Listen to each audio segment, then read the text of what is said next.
In this tutorial, we'll talk about how you can uncover your own leadership style. It's important to positively identify the traits that will determine the kind of leader you are. So the question you want to ask yourself is, what type of leadership do I possess?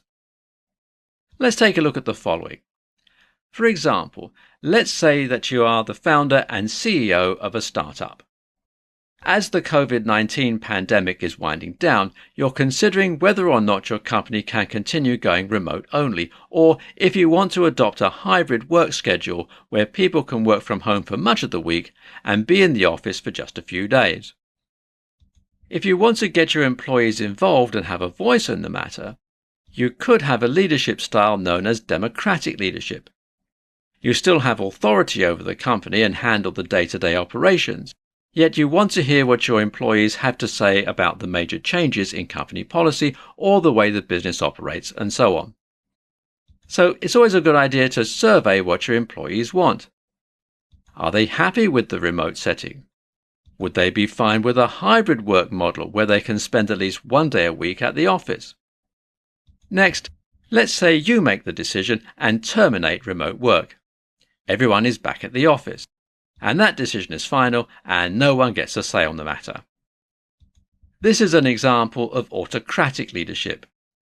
This is common in certain industries such as the government or the military. You either follow those orders or you will be punished. Now, this may work in some industries, but in a majority of the business world, this can be a type of leadership that isn't going to win over too many people.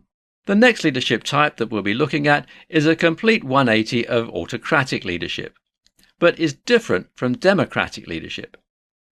If you're someone that places your trust in employees to get the job done without any kind of guidance, you may be a laissez-faire leader. This is also a leader who trusts the employees to make most decisions. However, when it comes to the decisions vital to your company, you still have the authority to make them. But again, you may want to defer to that aspect of democratic leadership and let employees in on what could change. If you are a leader that wants people to be happy on either side, you may be a diplomatic leader. You possess a trait where either party is happy and negotiation is involved. If you are excellent at solving problems, this might be the kind of leadership that will be right up your alley. But problem solving should be a skill for every leader. Now, finally, let's take a look at this last leadership style.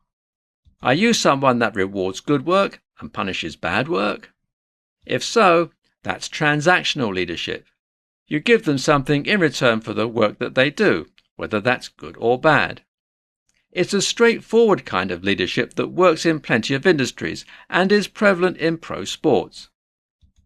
If you're a star baseball player that hasn't hit home runs or continues to make errors when you're an outfielder or a baseman, you're going to get benched. If you perform well, then you get more playing time. Make sense? We hope this tutorial has been helpful, and I encourage you to take time to think about what leadership traits will match the style that best suits you.